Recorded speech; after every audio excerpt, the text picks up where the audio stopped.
Hello, Mountaineers. I'm the Wolfman, Dale Wolfley, and this is the WolfMan's Call, Thursday, May 11th, 2023.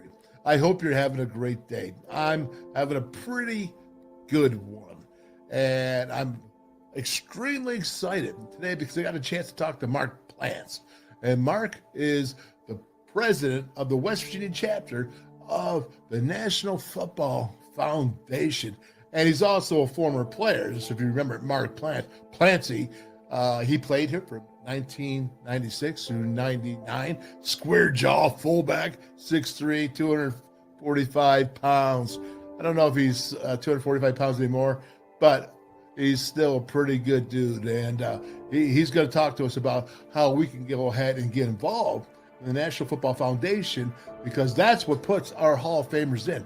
Darryl Talley, Coach Nealon, Major Harris, and we have some other guys that are coming up, like Aaron Beasley is getting close to being on the final docket, the final ticket. He's been nominated. Now he's got to make that final panel. So we got to be ready to go and get involved so we can get Bees up there, because he deserves Killer Bees, man.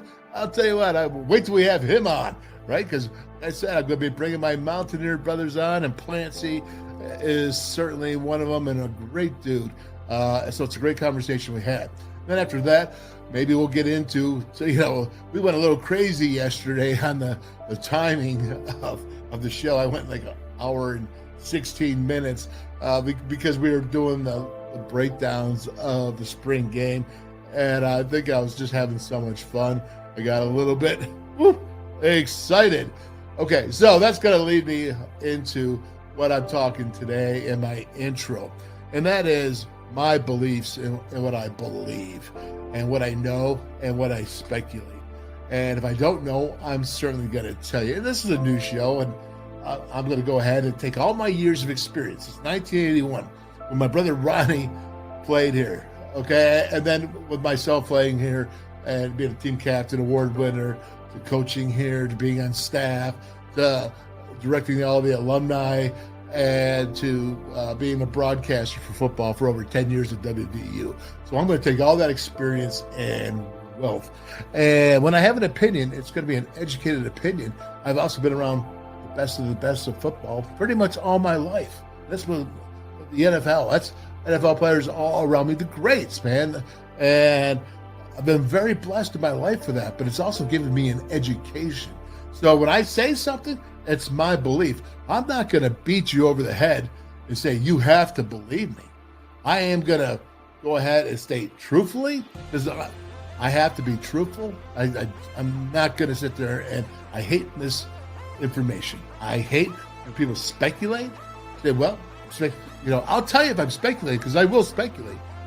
But I'll leave it as speculation and not as a fact, which I think goes on way too much in today's world of reporting, and not just sports, but definitely sports is included in that. So you won't get that from me. So I'm going to tell you straight up what I know, what I believe in. You can agree or disagree, but I'm not going to get into a long conversation arguing with you, because that just goes in circles, and who really needs that? Not wow. But I will say this. I had an interesting conversation last night about what's good for the school and what's good for the player. And let me just take you back here now a little bit before the transfer portal. Well, 10 years before transfer portal, and what's been happening here in this whole entire movement. When I was the head coach at Phoenix College, Phoenix, Arizona, I was in the center of Phoenix, of course. And then you had other junior colleges in my same league. It was the Western States Football League. Very competitive, by the way, junior college. But it was Glendale to one side, and then, of course, it was Scottsdale and Mesa to the other for the part of Arizona, Phoenix. Okay, so 4 junior colleges.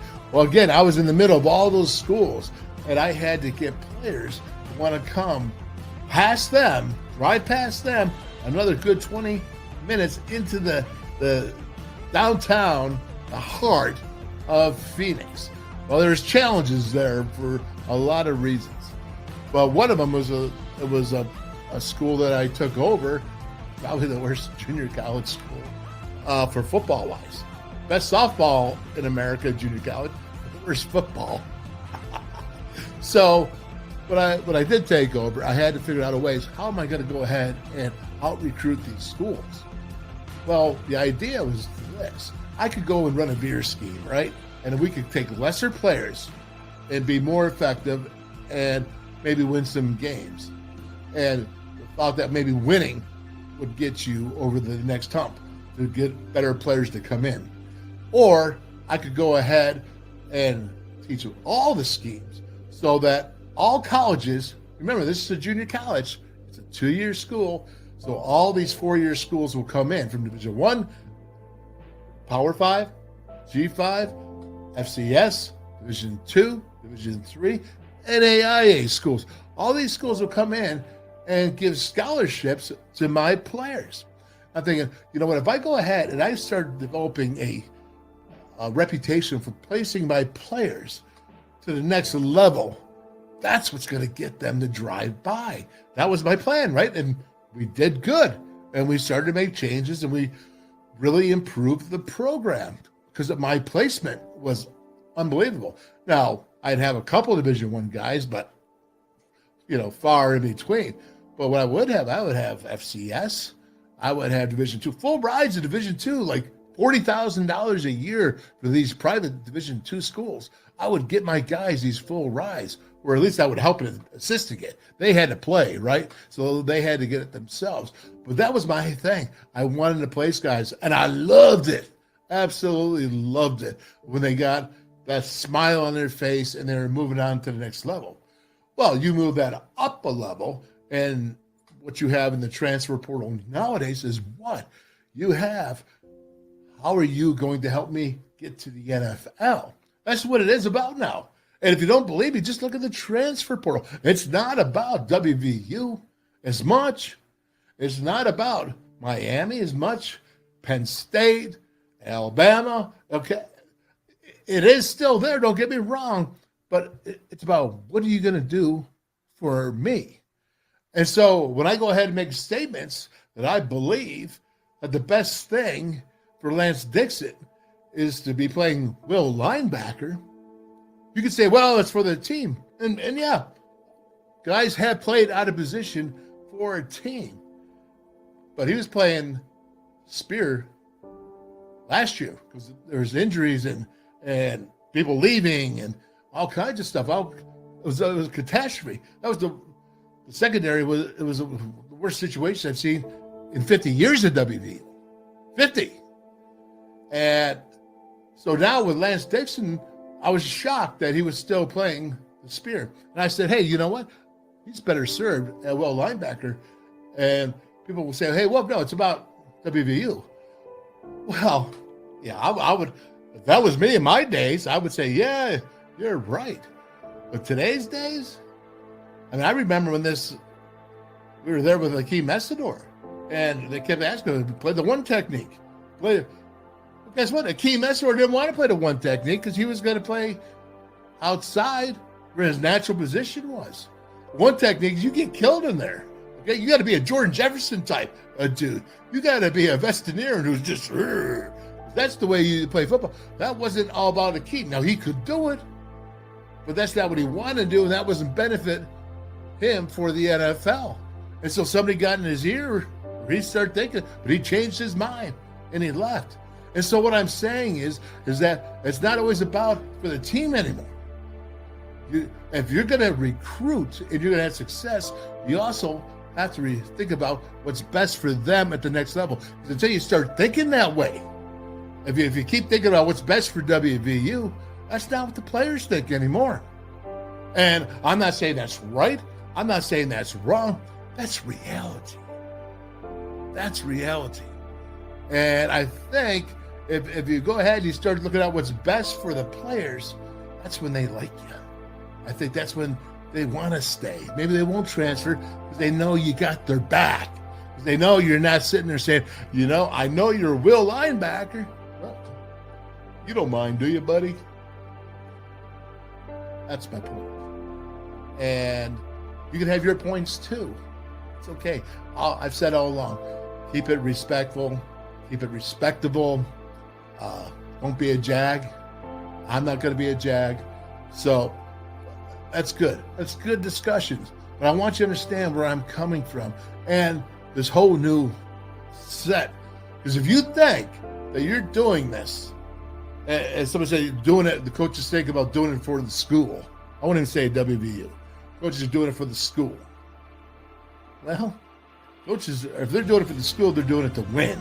That means they're also doing it for themselves. Okay?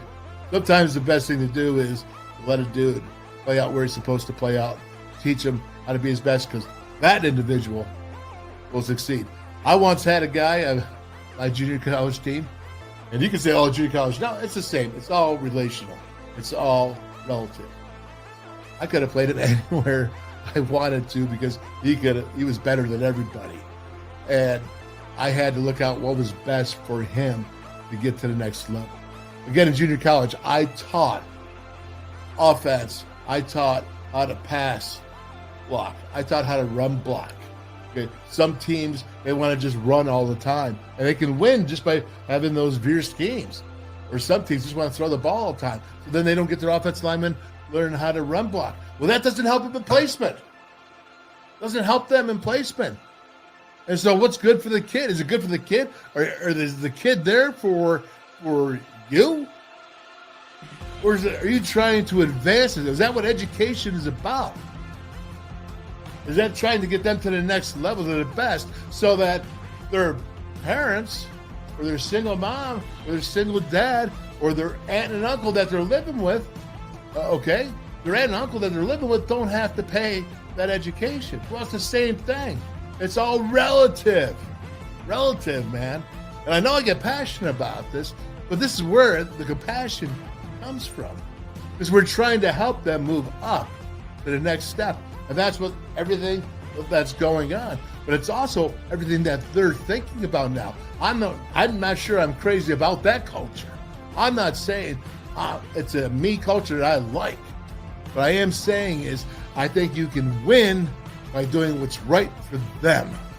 And when they see that you got their back, you know what? They might just stay and have your back. And that's the WolfMan's call for today. No, just kidding. That's not it. Listen, I'm not here. I don't want to sit there and make it like this is a bad situation. I'm saying this is the reality of the situation. Let's go to this. This is a good move here because I know you guys that are chewing tobacco. You got to go to Arson Grange for the hemp dip. I'm telling you, you kiss your girls, your wife, man. It's like you got all that nicotine, tobacco in your teeth, and your breath smells like a dog that just got out of the lake. You know what I mean? Okay, go ahead. Switch to Arson Grange hemp dip. AGC. Do it the AGC way, man, and you can't miss out. WolfManDip.com. One more time, we're going to get it back up there.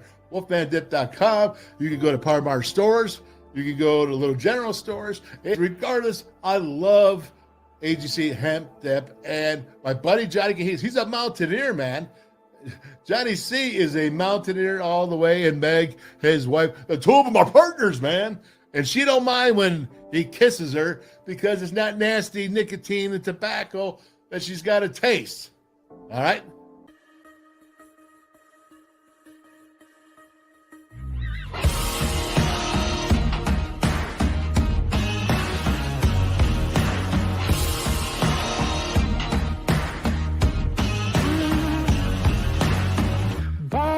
In a world that wants to tame me, you can't catch me on the run, cause I'm gone, yeah.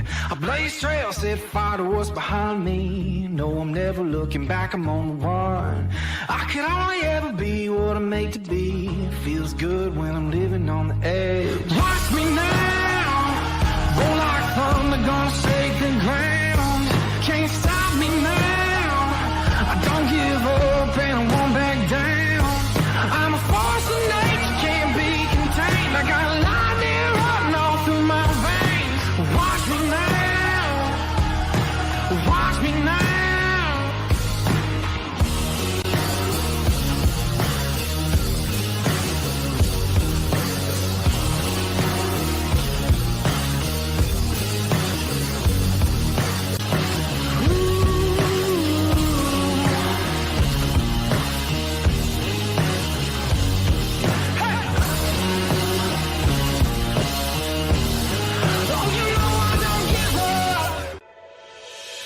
Hi, my name is Wyatt Milam, and I'm from Canova, West Virginia. When I'm back home in Canova, you will find me at my local Parmar store. We had that golden boot pride at Parmar.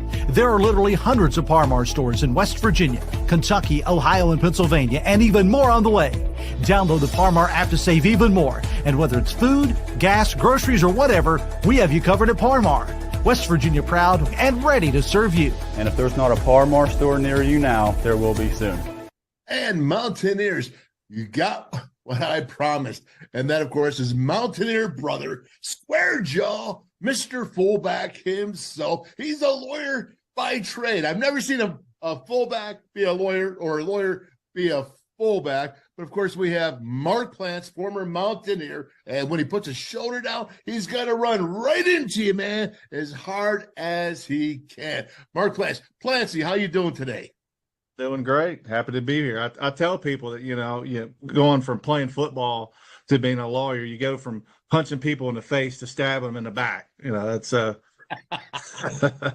could have said it any better, but I know you as a brother, so I know the knife in the back is probably going to still come from the front. All right, but you're gonna see it coming with you, brother. But listen, man. So we got some things going on here, and what I wanted to bring you on the show for today was to talk about the National Football Foundation College Football Hall of Fame. And I think there's a lot of WVU former coaches and players that have not been allowed to be in the Hall of Fame only because Mountaineers don't know how the process works and through the voting and membership. And I'm gonna dump that right in your lap because you are the National Football Foundation president representative. Are you not? I mean, am I even right about that? right. Yeah, I am the West Virginia chapter president of the National Football Foundation. And to be honest with you, up until about 6 to 8 months ago, I didn't even know what that was. Some people approached me and asked me to basically kind of be the president and help kind of grow this. I won't say it's a foundation because it's a nationwide foundation. It's a very popular. There's about 12,000 members nationwide, and those 12,000 members, they vote for each year. They vote for which nominees are going to make it in the College Football Hall of Fame. So that's how it works. Is these 12,000 members? It might be up to 13 or 14 by now, but in addition to the Sports Writers Association, they vote for nominees and players to be in the College Football Hall of Fame. Now in West Virginia, literally, our membership is like 10 people. I mean, so I'm really pushing to get those numbers up. And, ultimately what that's going to do is help WV football players who are eligible. And it's just it's a process that people are really unfamiliar with, including myself. So, but just if you have a minute, let me just go through the process. Is this going to sound like lawyer jargon? No, it's quick and I'll give you the nutshell of it is, the head coach of the university, or the athletic director or the sports information director or the president of the chapter for that state can make nominations to get on the ballot. Now, it's not quite that simple because you got to have a few requirements. You got to have the nominee has to be a consensus All-American. It has to be 10 years from the last date that they played college football. And there's some other factors that are considered, kind of the post-football factors, the involvement in the community, stuff like that. But after a nomination's been made and the qualifications are met, it goes to a selection committee. And I don't know how many that is, whether it's hundreds or thousands. Those names are sifted through, and this selection committee picks about 60 names is what it all comes out about. So there's going to be about 60 people each year who are nominated and actually make it onto the ballot. This year, we have Aaron Beasley. I just checked this. Aaron Beasley is on the ballot this year. I can't take any credit for that. I don't know if that was Mike Dunlap or somebody from the university before I came along. Okay. They nominated him. I can't take any credit for that. He is on the list. He is being considered right now by the selection committee. We will know here in a few weeks. The ballots come out at the beginning of June every year. And there's about a 30-day window where you can vote. So Mountaineer Nation, we need to go online. It's a National Football Foundation. If you just type that in, the website is footballfoundation.org. So we can go on, sign up. It costs $60 to become a member, and then you will get an email in June, and of course go on and vote for Aaron Beasley. That's how we push it. That's how he gets on the list, and that's how he gets accepted in the Hall of Fame. And I will add, there's probably a little bit of political going on, because what I intend is trying to call other universities to say, and other chapters to say, hey, you vote for my guy, I'll vote for your guy. I'll get my guys to vote for you. So the more members I have, the more power I'm going to be able to help Mountaineers. So if you like my chicken soup recipe, I'll like yours. That's exactly right. Okay, I got you right there. Well, that is great news. Number one. Number two is, but Beasley, we're not sure he'll be on the ballot, right? No, I've checked. No, he is just in the nomination process. We'll know here in a few weeks whether he'll make it on the ballot or not. So that's correct. I don't want to put the cart before the horse there. I got too excited. Is if he makes it on the ballot, you want to, no matter what, you want to become a member, right? Because if he doesn't get on the ballot this year, we're going to push for it next year. But yes, right now he's in the selection process, and we'll know in the next few weeks whether he actually makes it on the ballot. Okay, so I know it's very selective, the requirements to get on there. You have to be like a consensus All-American, first team. Do you not? That's at least one of them. We don't have so many of those, like a Grant Wiley, a Brian Joswiak. I mean, in fact, we missed our opportunity years and years ago, and this is not even your fault. You were president then, 30 years ago, when Danny Buggs was up. Danny Buggs, the great wide receiver for the Mountaineers, has never been in the College Football Hall of Fame, and he was consensus All-American. But again, I think it's something that we have lacked in at WVU. Now we have Don Nealon, we have Major Harris, we have, of course, Daryl. We got Bruce Bosley. He was 1982. I went back through the list just to kind of refresh. Let me go through the list here. Bruce Bosley was inducted in 1982, and I found some interesting facts here, things I didn't know. First off, he's a fellow fullback, which I appreciate. Ultimately, he played 14 seasons in the NFL. He actually moved him to guard or center, which that happens sometimes. Us fullbacks, we get a little hefty. We got to hit too many buffets. Right? But he's from Pocahontas County, and he was a chemical engineer. Played 14 seasons, was a 4-time All-Pro, and played in 4 Pro Bowls. We got Sam Huff. He was inducted in 1980, of course, linebacker. Right. Played for the Giants, Washington Redskins, 1955 All-American, 5-time All-Pro in NFL. We got Major Harris. He was inducted in 2009. He was a 1989 All-American. Let's see, I didn't realize this. Major, which you probably know this. But he was 3rd in the Heisman voting in 1988 and 89. I didn't realize that he was that close twice in a row. You know why he didn't win? Because I was looking for him. If I had a real player, he would have probably won the Heisman. You know what I mean? But yeah, so that's one thing I did know. I didn't know about Bosley though. I didn't. We also got Ira Rodgers was inducted in 1957. He was an All-American in 1919. Of course, we're going back a ways. He played football. Ira Rat. That's right. He played football, baseball, basketball, and golf.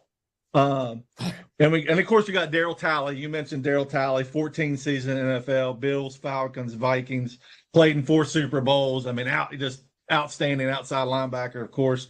And then a guy that I had, a Jumbo Joe in 1931, a guy I'd never heard of, Joe Stoudemire, Stydahar. He was inducted in 1972. Of course, this was before I was born. But he was an offensive tackle and a kicker.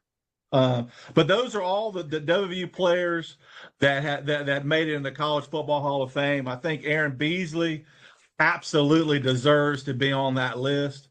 I played with Aaron Beasley. He was a senior when I was a redshirt freshman, and guys that, Amos Zeraway. I came in with a group of guys: Amos Zeraway, Anthony Beck, Barrett Green, Jerry Porter, Mark Balger was my roommate.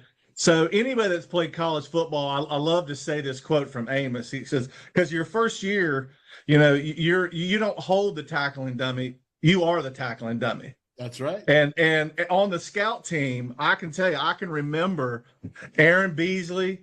You had Van Washington those years. This is from the mid-90s. This is from 95 to 99. These guys were a few years older than me.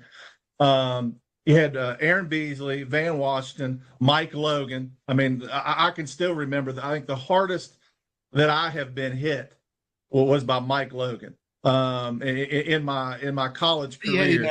Charles B. Manuel. Charles Emmanuel, Charles Emmanuel. And a younger, we actually had Chuck Fisher was younger. Those guys were a little bit older than him, but he was in that mix. Just our defensive backs and defense were incredible. Our whole entire defense that year, you had Canute Curtis, Bernard Russ, those guys, the linebacker. Number one defense in the country, baby. They were absolutely John Thornton. What was the guy? I was absolutely frightened to death. John Browning. Oh my God. Browning. I wouldn't even look at John Browning. I would walk around the locker room. I would not look John Browning in the eye. I would just look down. I mean, I wanted no piece of John Browning. Okay. The man, you see big people and John Browning, a bigger person normally looks proportional, kind of like a fat, a little bit of puffy here. John Browning was unbelievably athletic to be as big as he was. I mean, he was just a phenomenal athlete. But anyways, that was a few. It's amazing what you remember when your time in Morgantown. Absolutely, man. Boy, I tell you what, you're living your glory years now there, Clancy. I'll tell you. Well, let me tell you a little bit about Aaron that I didn't realize. I looked up also, if you got time. Yeah, man. I'm not a stats guy. I mean, I remember again, when you play against him, I just remember 32 and I remember how athletic he was. And you remember, I'm 18, 19 years old. This is, 20 years ago, actually more than that, more like 25 years ago. But here's some stats that I just was absolutely impressive about Beasley. And of course they call him Killer Bees. And I do, by the way, I have a story. I got to share this story. Okay. Roll it. Yeah, I got to stare. Because it's an Aaron Beasley story. He probably doesn't even remember this. All right. Well, it's during, it's what year? This is during the spring. I think it's during the spring. No, it was my first year there. And they were thinking about, I was a fullback and they weren't really sure I was third string. So it used to be everybody got redshirted no matter what, right? But they just didn't have a third string fullback. They had Cantroy Barber, which was incredible, Leroy White, incredible athlete, and Mark Plants was number 3. So I got into the rotation some just as being the third fullback as a redshirt freshman. Although it wasn't, my first year there, they weren't sure whether they're going to redshirt me. And I run off tackle. And I have a football, and this is we're doing inside basically, 7-on-7s, but it's full out. I mean, it's absolutely full. And Bernard Russ, after the play, takes the ball and hits the ball, knocks it out of my hand. Well, I walked back, and at the time there was a guard named Buddy Hager. I don't know if you know Buddy. I know Buddy. But he looks at me, and I won't say the exact words that he says to me, but he says, "You don't blankety blank ever let him do that again." So I said, okay. The next play, I went out and I hit Bernard Russ. I took a swing at him. We get into a fight in full pads. Flash forward at lunch, an hour later, I'm standing in the lunch line and I'm like still looking around. I'm worried that Bernard Russ is going to come after me. He was a little thick. But you know what? I learned in college, it doesn't necessarily spill over into the locker room. In high school, that's more normal. College, it kind of stays on the field. I didn't know that at the time. So my head's on a swivel, and I'm sitting there at the buffet line, and Aaron Beasley comes up beside me, and he says, I saw you, what do you think about Bernard Russ? I saw y'all get into it. And he said, but before you say anything, you might want to look to your left. And I looked, and Bernard Russ is staring at me. And of course, I didn't say a word. I just kind of shook my head and moved on. But that's my only Aaron Beasley story. But here's some some of his facts here. We got, let's see, he played 9 seasons in NFL. He was drafted in the 3rd round in 1996. He's 63rd overall pick. Played for the Jaguars, the Jets, and the Falcons. At WU, he was a 3-year starter at cornerback. In 1994, he led the nation with 10 interceptions. That year, he also has a WU single season record with 6 consecutive games with an interception. I didn't realize that one either. I knew that. He had 3 interceptions in one game against Virginia Tech. He has what's that? I don't remember that one. He had 18 deflected passes, which was a school record at that time. I'm not sure who holds that record now, but Jim Thorpe was a semifinalist for the Jim Thorpe Award, of course, consensus All-American, has total 19 interceptions, which is second most in Mountaineer history. 3 of those interceptions were returned for touchdowns. And of course, he was inducted into the West Virginia University Hall of Fame in 2009. Here's a few stats again. What's really weird about this is normally, I admit, I'm a terrible football fan. I don't watch much football fan, but when you play with somebody, you tend to turn on the TV and watch them if you played with them. And every once in a while, I will do that. Particularly lately, I've been watching Anthony Beck. By the way, that's another story in the XFL. But when Beasley was with the Jaguars in '99, he played in all 16 games. This was his best year, 16 games. He had 6 INTs and 200 yards total in interception returns, 2 INTs for a touchdown. One was a team record for the Jaguars of 93 yards. So I don't know if that still holds, but he's got a INT return for 93 yards. That was a team record. I think the pick still holds. I really do. I believe it does. And you know what's amazing about him, Clancy? I swear to you, and he's the first one to really tell you, he only ran a 4.6. Only ran a 4.6. And I say only, okay, but that's not your usual cornerback speed. He was a bigger corner, number 1. But number 2, he had great instincts. His instincts, he could tell the receiver, he could tell what he was going to do. He could react, and he could stay in the game with the receiver. I tell people this, and again, this is, people, and I am I got a little bit of a chip on my shoulder because I don't believe much of the stats, the 4.6, the bench presses or whatever. We got to put the pads on and we got to play. That's how you tell whether you're a football player or not. And here's the example that I use is, you know what? And I love Aaron Beasley is a great example. Another one is Grant Wiley. He's another consensus All-American. Grant Wiley, I don't know what his 40-yard time is, but his 20-yard to 20-yard sideline to sideline, you ain't going to beat him. You know what I mean? And that 10 yards, it's like him, if you're running a 10-yard dash and someone, the person you're running against is going to take 2 steps before you even move, you're going to lose, right? You see what I'm saying? I mean, Aaron Beasley, Grant Wiley, those kind of athletes, they're taking 2 steps in the right direction before anybody else is moving. Well, that's so true. And I'll give you my own personal one that I saw. That was Major Harris. He ran like a 4.65 in jeans and work boots for the Oakland. It might have been the LA Raiders back then. I'm not sure where the Raiders were at the time. But you know what? You ran on the field. No one ever caught him. No one ever caught him. And he says it's because he was afraid. All right, Clancy. Let's see. Anything else you want to say about the good for the Mountaineers coming up here this season? What do you see? Anything? My whole thing is, and again, I say this, I'm not a huge X's and O's guy. I love football and this is what I enjoy. And I say this as I took up, back, fans are jumping on Coach, Brown and all that. And I want a coach that's going to recruit quality players. We're getting great athletes. So I know people want results and they want them now, but you got to have belief in the type. If your program's recruiting quality players, and we are, And they're recruiting the types of players that we can root for and really get along with, guys that represent the university well and are actually players on the field.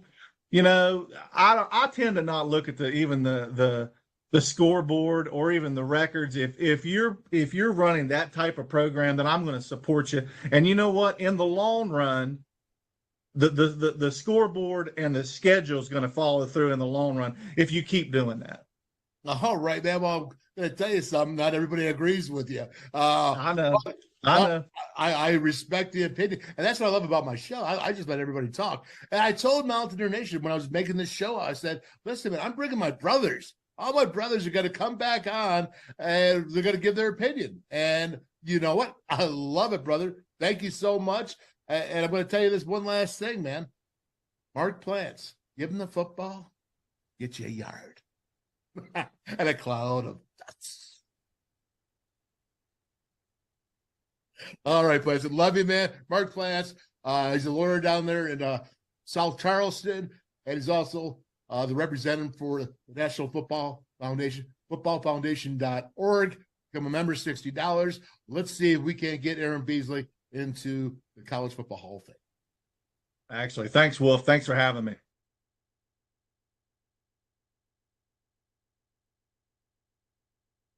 Dan Cava has the largest selection of new Camrys in the area, and with $1,000 off sticker price, now is the best time to purchase your new Camry. We also have a wide variety of Tundras, some featuring the all-new TRD lift kit. And don't forget, all new Toyotas come with 2 years or 25,000 miles worth of free service from our award-winning service department, which you can schedule online, by phone, or through the Toyota app. Come see us at Dan Cava Toyota World in Fairmont. Shop the world!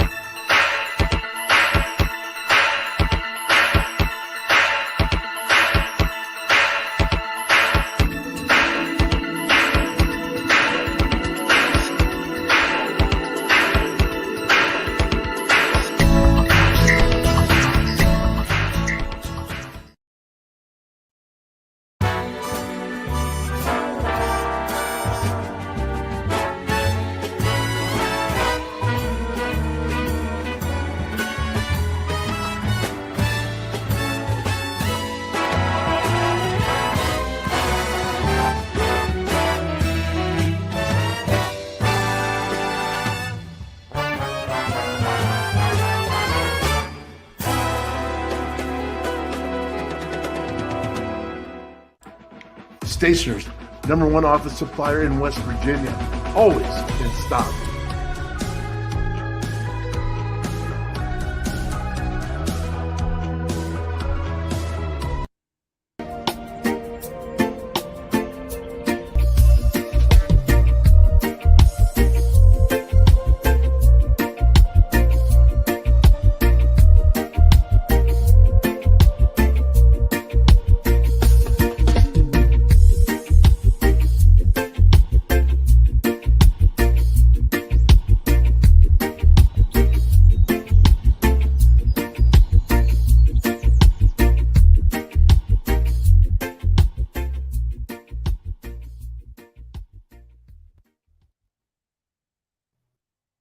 Oh, yeah. When was the last time that you've been to Tropics and had their pizza, had their steaks? I'm telling you what, I love Tropics. How about Menards? If you don't get fired up for some Italian food, just watching that, my goodness. Oh, man. How is everybody today, man? I hope you enjoyed the show thus far. I'm going to go ahead and get this fired up here with coming in with this. There we go. Okay, let's do that. Looks much better there. I think this is where we dropped off from yesterday, the breakdown. Does anybody have any questions? Joey? Okay, Joey, out there, you got any questions you want to ask here? Because we're going to keep going here with Garrett Green, with Nico Marchio, and with this whole team looking at the breakdown. Now, what I'm seeing here, this is something that I really like. Okay, you're going to see you got still got 11 personnel because you got a receiver up top. You got 2 receivers to the bottom, and you got the tight end kind of in the H back. He's in the hip spot right there. Well, actually, no, he's actually behind the tackle. So he's playing more of the H. You got a sail motion going on. And what are you going to see here? Now, I got a feeling, just because I'm seeing this H behind the tackle, that he's going to come around. It's going to be a quarterback counter. I could be wrong here. Let's find out. Again, oh, there you go. You got a guard pulling. You see the guard coming around, and then you see the tight end leading. I like this. This is what I like. And I like Garrett Green in this action, right? I mean, this guy can run the ball. He's an athlete. And when you look here, you see the two blockers coming in front of him. Again, this is what the quarterback does, right? When you can run, is you add another number in the box. Makes it difficult on the defense. Okay, there you go. Get through there. And somehow they called it quits there. Let's continue on and see why they stopped it. I guess they're saying that the center let the nose guard come around. But we're watching. Not bad blocking. Not bad right there. And I think Garrett Green, if he would have gotten touched by, what was that, Russell Hammond there, number 94, I think he would have kept on going for quite a few more yards. It looked like they had him hooked. Okay, so now you got trips to one side into the boundary. You have motion fly across. He flies across and then going to go ahead and hand off to the running back. And what do you see here with this offensive line? You see problems, right? The problem is this is what happens when you get to a young offensive line. Because I've always told you, an offensive line, you have to work 5 parts, 5 individuals, tackle to tackle, or 6 with a tight end in there, and you have to work as one. 5 or 6 different parts as one. And when you're young, all it is it's taking time. It's about knowing what's your angles on the field.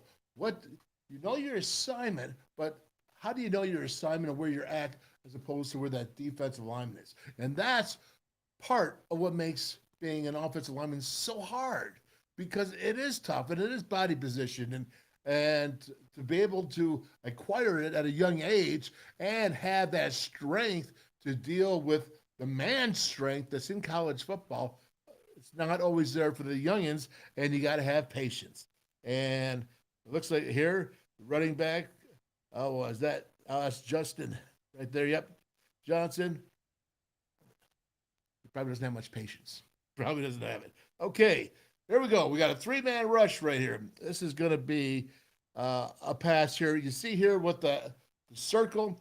This looks like cover 4, right? Because we talked about this before. When you go quarter, you see that they got quarters. But that's just a pre-snap disguise. Because what happens on the snap is you see what? Oh, look, he goes to 3 right there, right?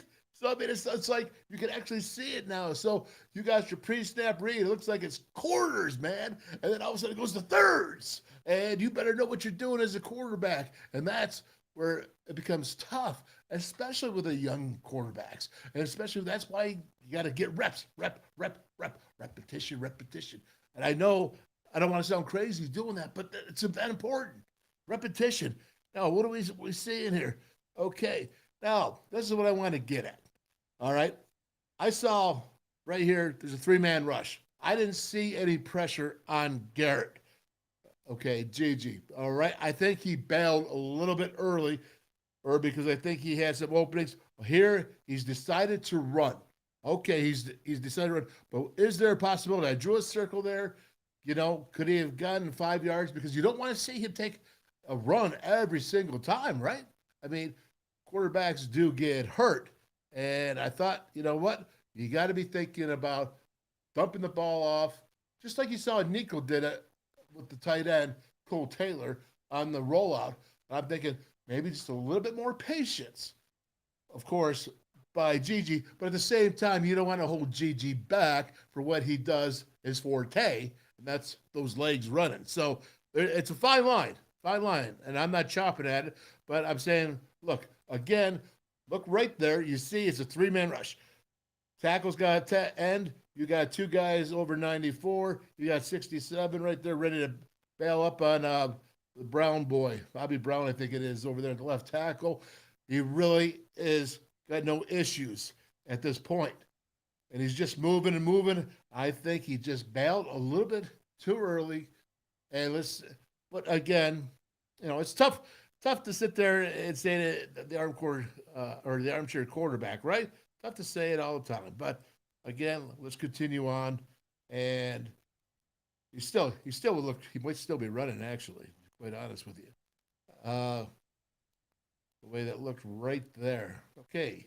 I want to get sure I get this. Okay. 7-man protection. And the reason why I want to show you this, because this is what a 7-man protection looks like. And that is going to be 6 with the tight end, and then the running back will add to the 7th. And you're going to see the long ball here. Now, it's not a bad long ball. And I think I would preferably like to see a little bit more push from the running back and tight end to keep him away from Garrett Green, because Garrett Green is a shorter quarterback. You really don't need big bodies right in front of you, especially when you want to throw the ball downfield. Now, I'm going to say this, okay? Garrett did get to step into it, though, so it wasn't terrible.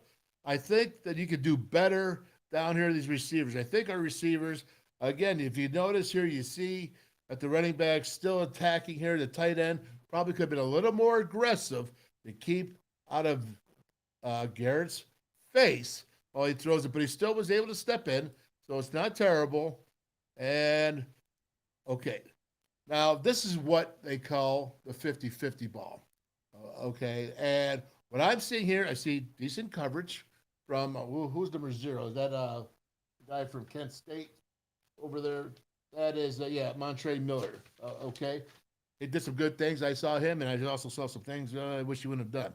So you see this here, and he's not in a bad situation, and you got to go for that ball. Fading away. You got to play stronger as a wide receiver. You got to go up and meet that ball at its highest point, right? That's what they always talk about. So I'm not going to go ahead and put that on JG. That's not bad right there. What I saw, I want to see more 50-50 wins, more 50-50 attempts. And you'll see later with a Nico throw as well. I didn't think either one gave him the best chance. I think we're going to continue on. Oh, right here. Oh, this is good. I got to roll this back. Okay, I like this here. This is now, again, this is the first read. And you have to just deal with my things here. I'm sorry, guys. We're going to keep going here. First read coming up. Okay. Look at that. Talk about me having bad camera coverage. This TV right here, for crying out loud. All right, so he gets the ball. You still got first read. You see the receiver coming in. I like this. I like the throw. The timing is good. The placement is good. He can continue to run. That's a nice job by Garrett Green right there. And the receiver. That is a good job. And the offensive line did a nice job as well with the separation. Garrett had plenty of time to see him in the pocket. There's no pressure right there. The tackle's driving his guy right on beyond. And, of course, there's a lane right there for Garrett to see. Helps when they get lanes with a quarterback that's 5'10". And, of course, I'm impressed right here. This is a play that is a play. So good job there by Garrett Green. You can see no feel of protection here, no feel of fear of getting hit. And the ball's right there. Good play. Let's move on. Okay, look at this now. I like this. I like the tight end here. You can see him. He's hip by hip pocket right there.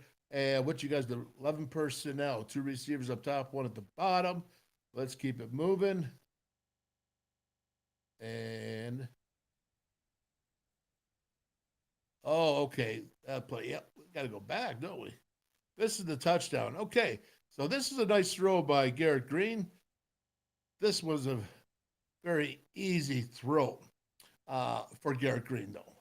And you see this move right here by Montre Miller? Okay, watch him go out. Look now, you can't go outside if your secondary, the other 3 players, are not playing the same defense. You can't give that inside. The reason why that slant was so open is because Montre just gave it to him. Just here. Look at this. Okay? So you can't do that. So he'll learn. It's spring ball only, and he's just come from Kent State, so he's trying to figure it out. But right now, you got a huge gap right there where the slant goes. And by the way, folks, guess what this is called? This is a run pass option. This was a run design right here, and you can tell because the receivers are running downfield blocking, except for Gigi and what's his name? Devin Carter from NC State. So this is pretty savvy right here. This is a older receiver, I think, taking advantage of a young guy at a new place. But again, it's a touchdown, and that's what you're looking for. Nice whip there by Garrett Green. Nice catch. Touchdown. Can't argue that one, and we'll continue on. I'm not sure about that dance. I don't know if I could dance like that. Maybe I should dance like that. I'm not there. There you go. Nice. We watched it again. I got you some good looks. Again, corners can't do that. It's not going to happen normally in the regular season. It's a blown coverage. But you take advantages of blown coverage. Remember that too. Because there's times that you can have blown coverage and you don't take advantage of it, so it doesn't matter. All right. Now, check this out. So I like this personnel right here. I'm seeing 12 personnel.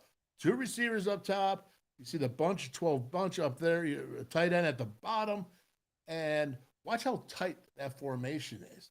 Now, let's just give you a clue here. If the formation is tight, guess what? They're probably going to attack wide. They're trying to bring in, look at how tight that defense is, right? So that's going to be a clue. If you're a defensive player and you're thinking and everybody thinks now whipping around you and going out your brain and malfunctioning, go ahead, watch this. It is. Oh, there they go. Taking it outside. You got to be real careful. When you see those tight formations and bringing the defense in, well, you're probably going to attack the outer field. Not good. Not a bad. I mean, he was open. I'd say the throw was not great right there. And got to do better on that one. Get those points, man. Get those points. Whenever you can, you got to get those points. Okay. So we come back here with, it looks to me, we have here 12 personnel. You can see the tight end up top, and you can see the tight end with his hand down the dirt up top, and 2 receivers on the bottom. And it looks like Nico there, and Nico is going under center. And so you get motion with Carter. Okay. I like the under center. I cannot tell you how much. Maybe this is a Chad Scott influence. They did a little bit under center the last couple of years, but I have a feeling that they're going to try to do more. I like it. It's changing your offense. It's going back. Everything cycles in football. But what happens is when you cycle here, the thing that was cycled down here is that far away, and they forget. So you got to keep taking advantage. Even though you're not inventing the wheel, you are going ahead and reminding them of how this play works. And so I love what they're doing with that. 12 personnel. They said they're going to run, right? I'll tell you, somebody said to me yesterday, like, well, it's not exciting. It's not going to win the fans over to run. I'll say, you know what? I never saw when great running teams won championships, anyone complain. Never saw it in my entire life, and I don't think I ever will.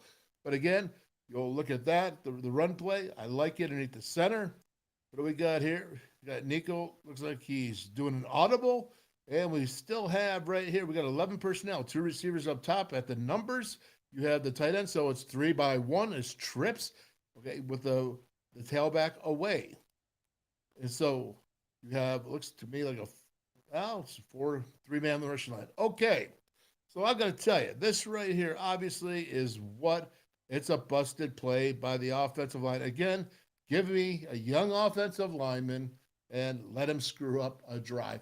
That's why you got to have the patience, just like I was talking about. You got to have the patience to continue on and get this in 5 parts as one. You think I'm crazy? Right now, I'm not crazy. That ruins the whole play. You really need 11 on 11 guys doing what they're supposed to be doing. Okay, let's go ahead. Look at the tight end here at the bottom. Oh, I can see what's coming already. You got trips up top. So what's up here? Okay, so you see up top, you see the 3 receivers. It looks to me like they're going to have some type of middle safety, cover 1 or cover 3, and a tight end to the bottom. Let's see what happens.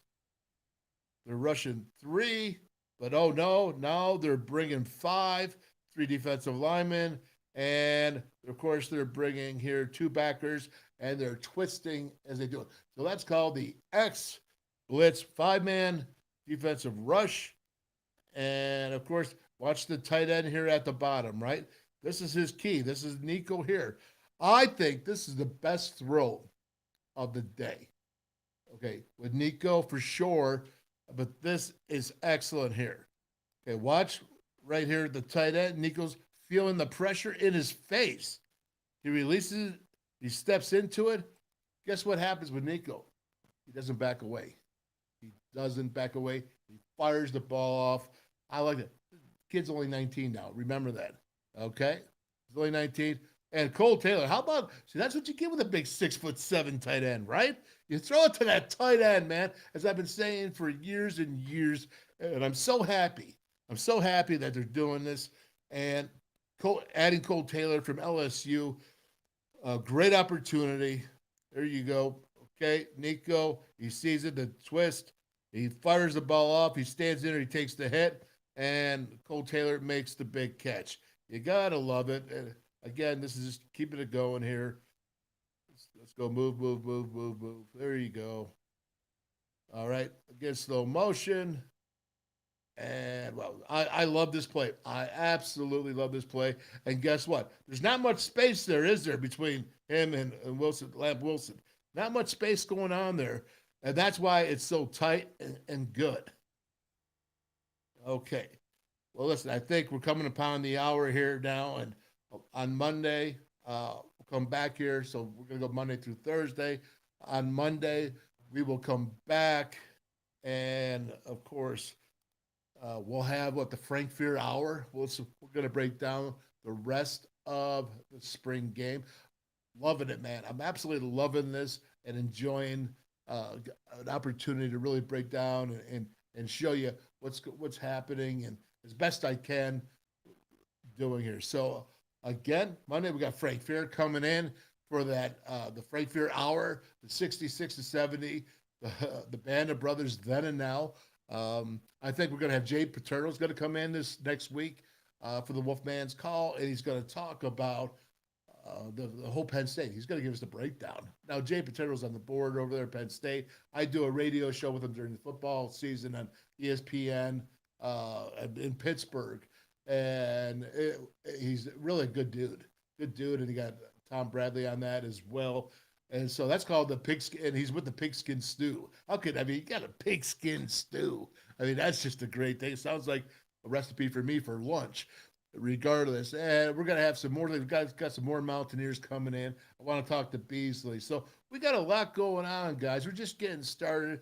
I'm trying to figure out what's the right hour to start. Give me your notes. Tell me what you think. What time do you want me to start? Do you want at 4 o'clock, at 5 o'clock? I was originally going to start at noon. I just thought, you know what? There's too many things that are going on in the afternoon that I could miss, and so not be able to cover it. So let me know what your thoughts are.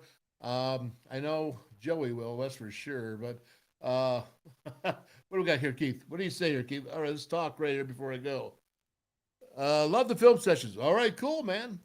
Off topic of what you're talking about, I would like your opinion on this. Do you like the bubble screen? I understand they use it as an exterior for the run game. Extension, I think you mean, for the run game. We do not seem to have much success with it. We always seem to be, am I missing it? We always seem to be, okay. I'm going to get to it. I lost the last few words. Listen, the bubble screen is awesome. Okay.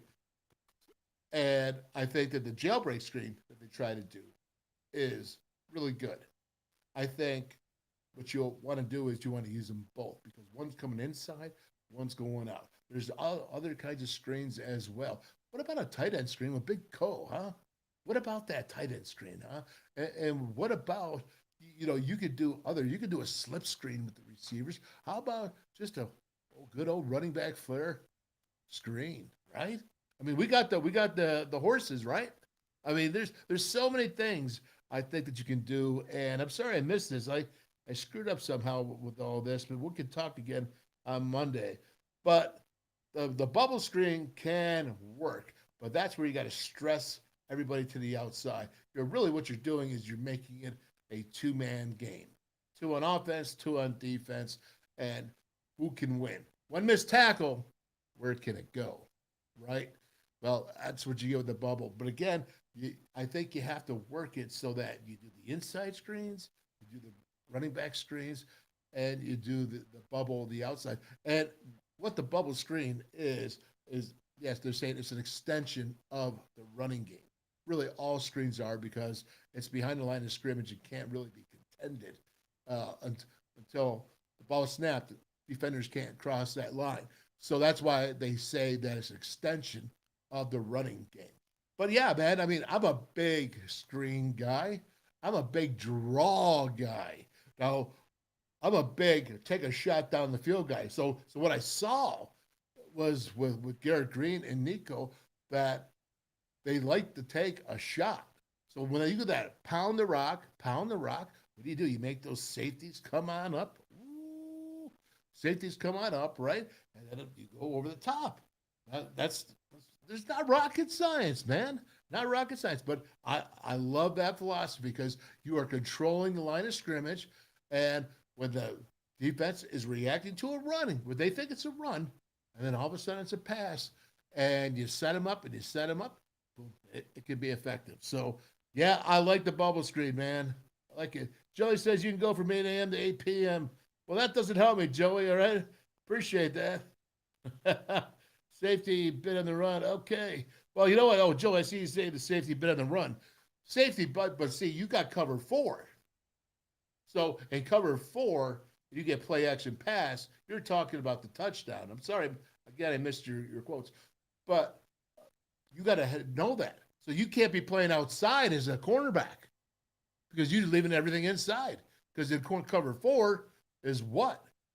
Okay. Play action. He's got to sit there, and usually they try to do is tell you to tap your feet because you got to sit there and be up there for run support, especially if there's only 5 in the box. Okay, if they don't have that 6th guy in there, that's usually those safeties. That's why they play cover 4. So you see so much where they can play 5 in the box, but that safety come running downhill like a banshee with, his hair lit on fire. But see, that's the difference. That's why you can't go outside and line up and give that inside route. He just said is here, go for it. That's what the cornerback said.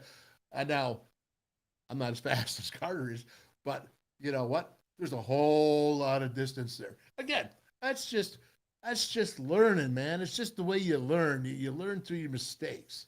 And I bet you Mr. Miller is going to learn a lot from that game. And again, he did some good things. So we're going to live with that. And we're going to live another day with him, play another down with him. He's going to have to be involved, I'm sure. Okay. All right, fellas. Anyone else? Anything for the cause? I was talking to the long pass play. No safety help over the top. That's what I just told you, Joey. Just told you. All right. So the safety over top, you got it, right? The safety's over top because that's his assignment. He's there for run support. That's why you don't open up as a corner and open up the inside. Got it? Okay. And so what else? Nothing else. I'll see you later. Hey, guys, have a happy Thursday. Have a great Friday, Saturday, Sunday, weekend, and we'll see you Monday. What I said here, send me your ideas. Give me some ideas, thoughts. Who do you want to talk to? Who do you want to hear from my Mountaineer brothers? Let's go, man. We'll talk to anyone. Give me some ideas. Take care, man. We're out of here.